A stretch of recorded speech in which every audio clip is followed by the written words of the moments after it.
Well, thank you very much for joining us for this event this evening. This is our Encode graph program, and today we're talking about curating and delegating. I'm going to try and run for about half an hour or so and tell you everything about curation and delegating. This is part of an 8-part series that has been going on where these events are live, and then they'll go up on YouTube and Medium for future consumption.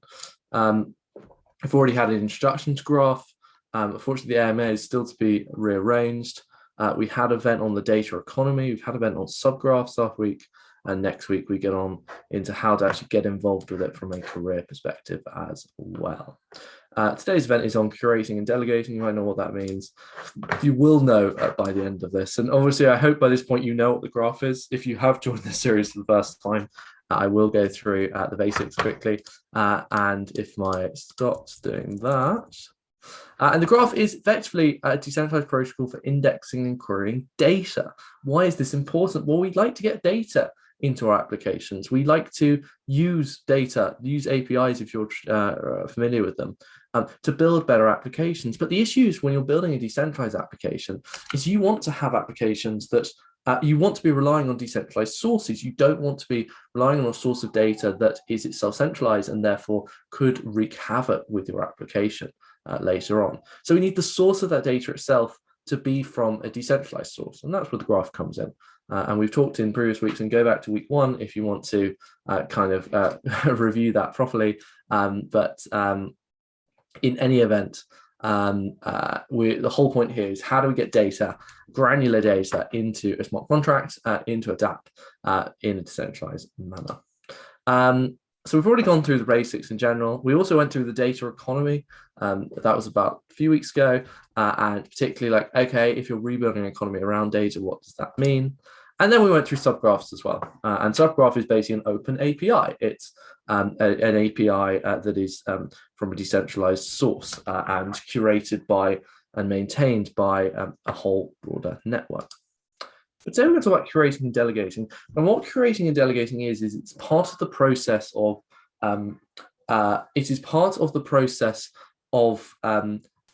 maintaining subgraphs, but specifically indicating which subgraphs are good and participating in a network to keep subgraphs being created and to keep the good ones coming to the top. Like, how do you do this? Because if this is a central provider, what they would do is they would just create the APIs that they thought were most valuable, they would sell them, and that's that. A network, we don't know which ones are going to be most valuable. We let the community decide which one's the most valuable. So we need some decentralized system for conferring which is the best, maintaining that, and also to include people and make it a fair process. In basic terms, this event is also how to be involved in the graph without being technical, because this is a non-technical process. Now, I use technical to mean you don't need to code. You do need to get engaged with MetaMask and know how wallet works. And if you don't, then you might be a bit stuck, but you should be able to understand the high levels, and we'll happily also help you set up a wallet if needs be. So let's start with curation. So if you're a creator, broadly, you're identifying high quality subgraphs. That's what I mean. Curating as a verb means that you are bringing together something for some purpose. By the way, I have a lovely graph t-shirt on today, which I'm very happy about, which I got at a conference. And I actually randomly put it on. I forgot we had this event today. This is because this is needed because, like, while subgraphs are open source, not all are good. So if I go to the graph, if you remember when I made one last week that completely failed, that was obviously a very bad subgraph, and obviously we do not want that to be used by anyone, even in the working version. So when we look at subgraphs, we go on the graph, we go on the Explorer, to bring it very slow now. Like, the ones at the top are good; they have the most signaled, but as you get to the bottom, they become less and less good, and some of them may even be like completely unusable or broken. So we want to, in some way, indicate which ones are the best ones, because they're all open source. Anyone can create them. We showed anyone could create them last week. Not all are good.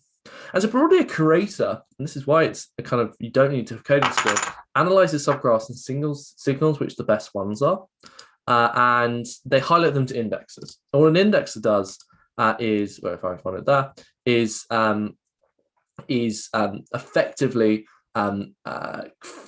get the data together and effectively run the stringing of that data to people who want to use it in most simple terms. They actually operate nodes, and they provide specific indexing, querying, processing services to people, and they get rewards for doing this. But they're highlighting it to the indexers. So that's why you're not actually doing it in any indexing yourself. You are just highlighting it to the indexers which ones are good and which ones they should themselves be indexing. And anyone can be a curator. You do this by effectively depositing growth token, GRT, into a bonding curve. And talk about bonding curve in a minute. And in return, you get shares. So it's effectively like investing in a company. If you think a subgraph is going to be successful and generate money, you can invest. And you can invest, if you invest early when it's not that popular and not many other people have invested, you can get a really good price. And therefore, and as other people go and buy shares later, I mean, A, the price of these shares increase, so you could just sell them.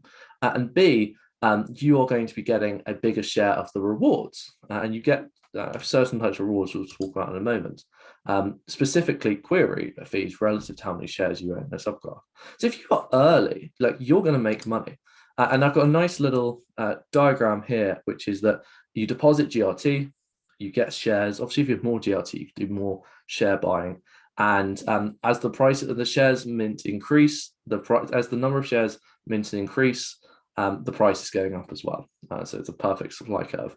And you could burn the shares and you could get your GRT back. And obviously, lots of people burn, the price go down. So you could easily get in at the top here and sell it there and lose money. So that's why curation it's not without risk, but it's also not without a lot of gain as well for taking that risk.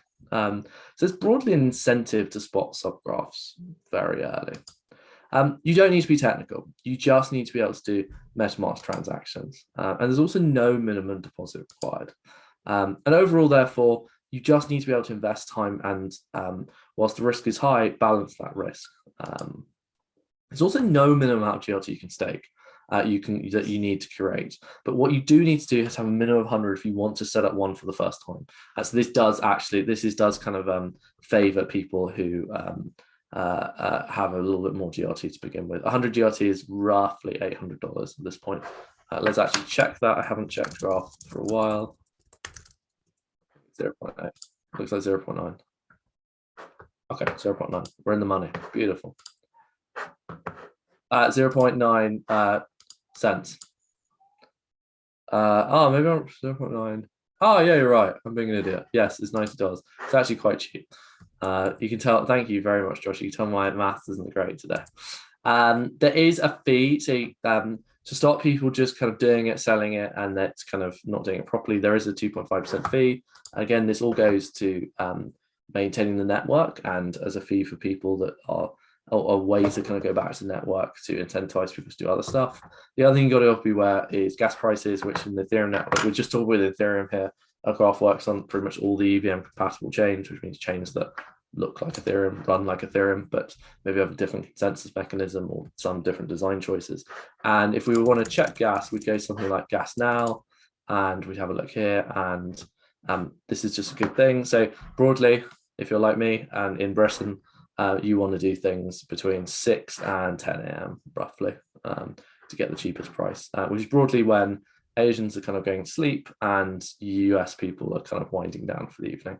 Well, not just winding down, pretty much going to sleep. So yeah, this is the best time.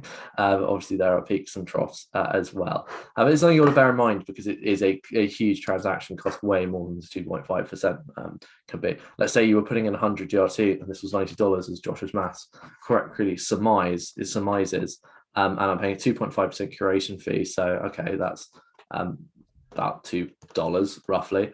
Like gas could easily be like more than that that whole transaction, so you have to kind of bear that in mind. And we can have a look at quick demo. I'm not going to do this on MetaMask. I didn't want to dox myself, but we can. If you go, I'm going to put this link here, but there's some nice animation, so I'm going to share that. And so first of all, if you're looking for a subgraph, you do what I did earlier. So you go here, you're looking, how would you evaluate a subgraph? That I guess is slightly technical. You could evaluate it based on some technical metrics like who are using it already, how has that kind of happened over time, have other people started to ape in. So you could do it like a kind of undertaking like that, or you can, Josh answer that, or you can actually look at it itself and be like, what is it actually doing and what data is actually getting, to maybe look at the playground and go, okay, this data is really important on Sushi. Like, I think this will be valuable. Sushi's a big thing. Yes, you can use Graph on Avalanche, but so specifically, Graph is indexing blockchain's data. So this right now, do you see, where is it? It will be, it will say index network mainnet. This means Ethereum mainnet.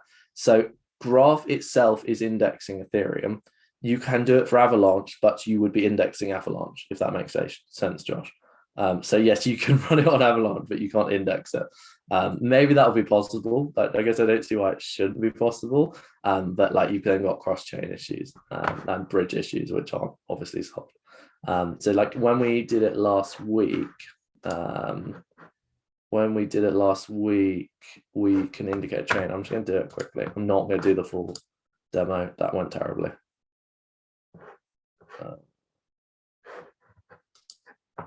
We will do it a little bit later. Okay, cool. Anyway, so you connect your MetaMask as usual. You go on, and I'm going to scale this up a bit, so it's a nicer version of what I have. And you click on a particular indexer. So actually, we can go and have a look ourselves. So let's go. Let's have a look at the Sushi one. I can go indexer, and I can look at them, and I can choose where I want to kind of.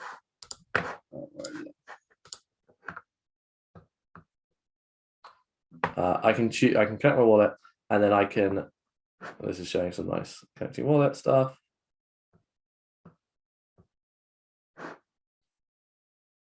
Got a GLT. That's not that. And then I have this nice big signal button here, which I haven't connected my wallet, so I'm not going to get. Let's see what this. Yeah, nice big signal button, and I can start doing it for myself, working on the signal. To create a new subgraph, yes, you must pay. There are some fees. I don't think it's not too expensive to do so. Yeah, it's not too. You are setting it up. You're not actually running it. You get indexers. We'll talk about indexers in a moment, who do the actual work of running a subgraph, and they will take the cost of doing so, but also get the fees of doing so that it is a net profit. And also remember, you call the API. So you are calling that data. It's like it's kind of on demand in that sense. So it's not like they have to be doing a ton of stuff, a ton of work without ready reward. But the subgraph, I don't think the costs are very high at all for doing so. Pretty much nothing. Anyway, you signal and you can run the transaction, and you can put how much GLT you want to do, and it will kind of, you can prove it, and then you buy the shares, and it will tell you how much a share is. And obviously, again, we'll talk about in a little bit how you would value this. What's that? Okay, and this. I'll come to actually valuing later when we talk about delegation. So then what is delegating? So that's curating. Like, okay, I put time and effort, I stake money to try. I can basically speculate on these things, on these which subgraphs will be the most popular in order to get money, in order to kind of make money, my shares to be worth more, and I'm doing good things for the community, because then the community knows which ones are most important. I hate when, sorry, this is a mouse issue. Always flicks between.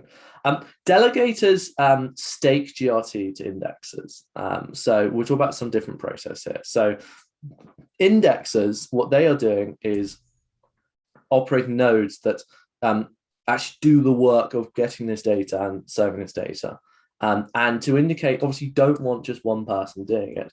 To indicate who are the good ones, they need to stake GRT. But also, you could be a good indexer without having money. So what you have is this reputation system where delegators will give you GRT to stake and kind of make that bet on you.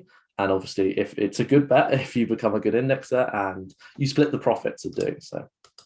So indexers earn rewards and query fees, and without delegators, they're less likely to earn them, because the more that's delegated, the more trustworthy a particular a particular subgraph is, and a particular indexer is.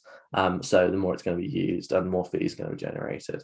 So obviously there is a sweet spot where the indexer kind of maybe has their own GRT, so wants to get all the benefits, but they also need the reputation to be the biggest kind of, to be the best indexer of that subgraph. It's kind of like, would you rather have a big piece of a small pie or like a small piece of a huge pie?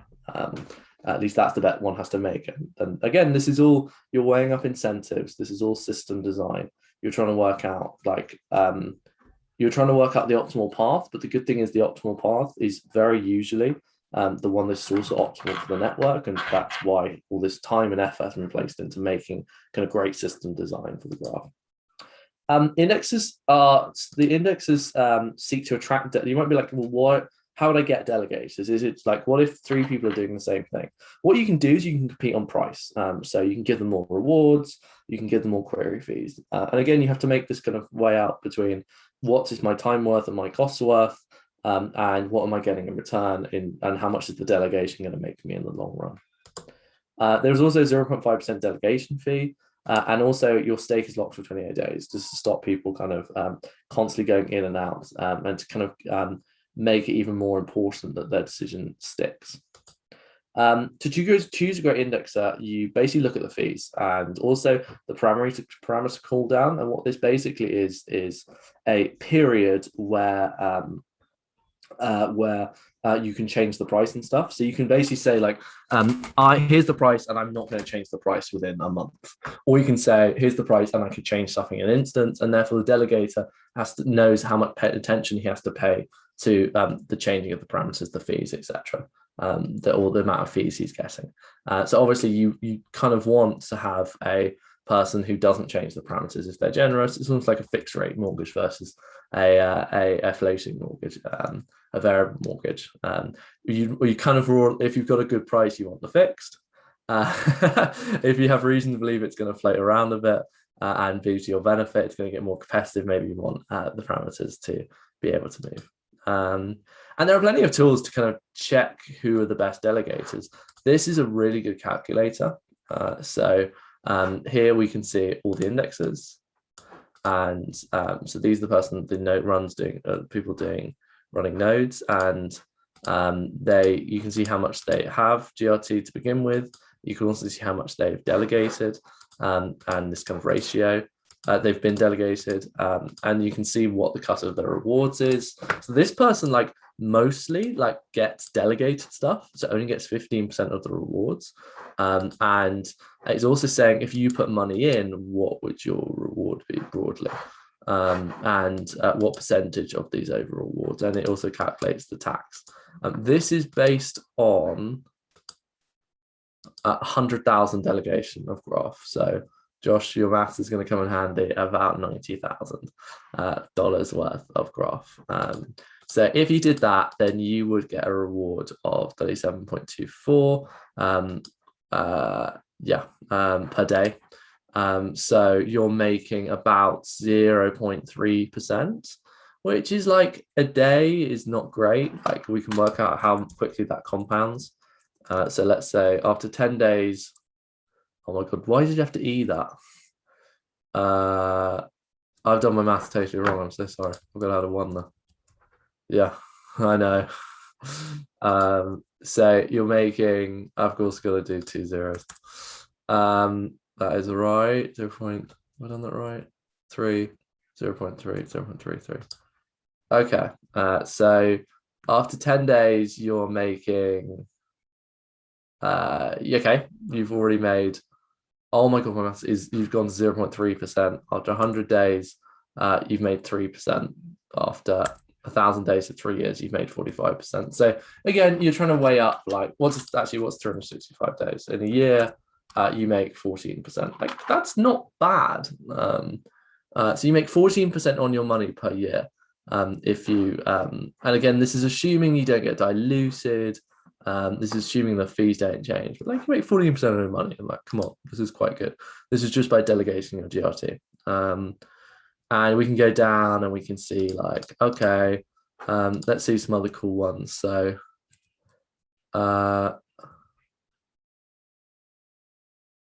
What has got the best reward, ironically?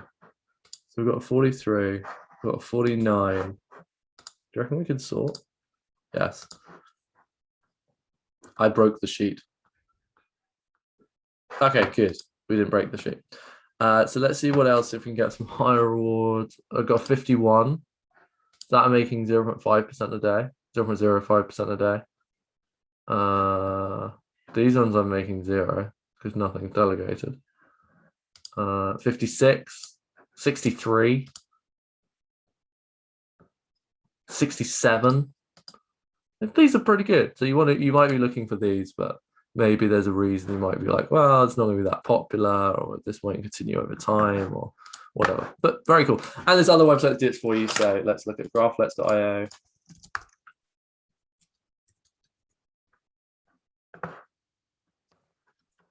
And again, this is just basically a way of making, oh my God, live data unavailable. What's going on here? Disastrous. Let's go. Oracle miner. It's not an Oracle. We discussed the difference before. Oracles get real world data. Graph goes to get very manual, gets blockchain based data. But these are awful. Okay, but graph. Oh, it's taking me to the graph. Oh, that's their node they're running. Anyway, you can see the profits there. And you can also just go on GraphScan, which is an explorer, and we can have a look for ourselves here. So we can see how much is signaled. So let's go. This is the most popular one, the most amount signaled. This is the rewards, indexing rewards. This is the query fee, how much query fees it's getting. And we can go into it a little bit.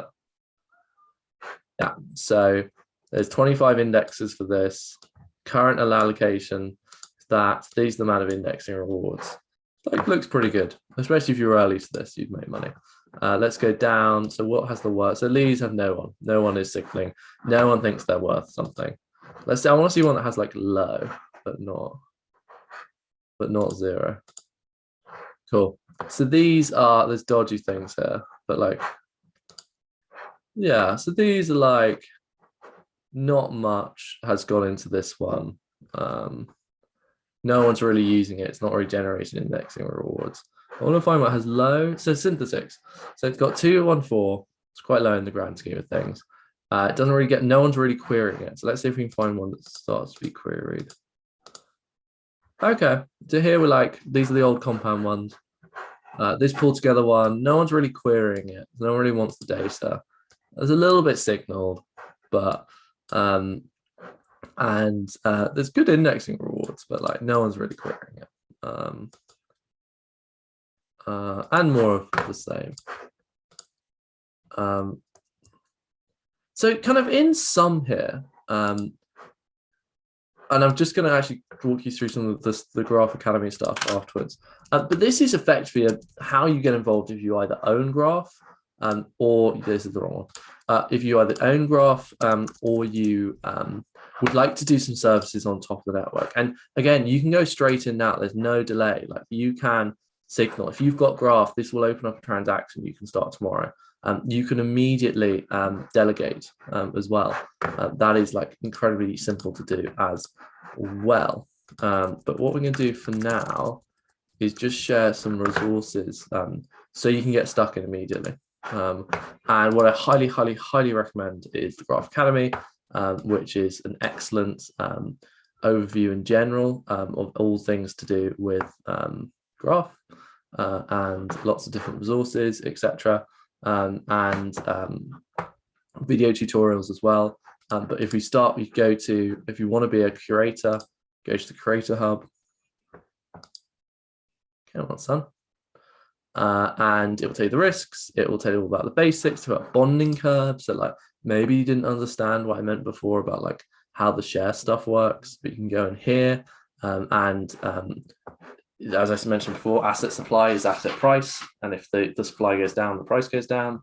And it talks you through all of this stuff kind of from first principles, which is really bloody good. This is a phenomenal resource. Talk about what unsignaling means and how to unsignal. So if you were signaling and then you've changed your mind, you want your GOT back, how would you do that? Lots of good stuff there. Everything has video tutorials. And then if you want to delegate, how would one do that kind of step by step? And again, you should do this always with some tutorial like this in mind as well, or it's side by side just to check. But in general, I mean, this is easy. Like if you have GRT, you can start delegating tomorrow. You just select a profitable one, press the delegate button. This gives you some handy tools for choosing them, another YouTube video. And yeah, it's maybe you want to give to these guys. Give them money. You just and you can only checking how much money you're going to make. And again, calculators like this will help you kind of insert them out, then go to reward calculator, and you can immediately start playing around. You can even get even more. See Josh. You can even get even more kind of advanced metrics on stuff. And again, it's a way to make money. It's like where if you're long GRT to make even more money or make some money. And again, I highly, highly, highly recommend you check out the Graph Academy for all of this jazz. That is all the basics of today. It's a fairly simple one and should be quite hands-on for you to get started. There's lots of stuff on the development side as well, guys, for anyone of you that wants to go back and look at the subgraph stuff. All of this is here, so do take a look. That is all we want to say for now. Are there any questions to take at this stage? Cool. Well, thank you very much for joining us today, guys. We've had a good time. This video will go up tomorrow on the website and the Medium. We look forward to next week's event, which is how to get involved from a careers perspective and not necessarily doing this kind of curating, but how do you get involved as an employee, as a hacker, etc. In the meantime, guys, thank you very much for joining us. We look forward to seeing you next time. Omji's putting some links here, so do click sign up, go to the Discord, and we look forward to seeing you next time. Thank you very much.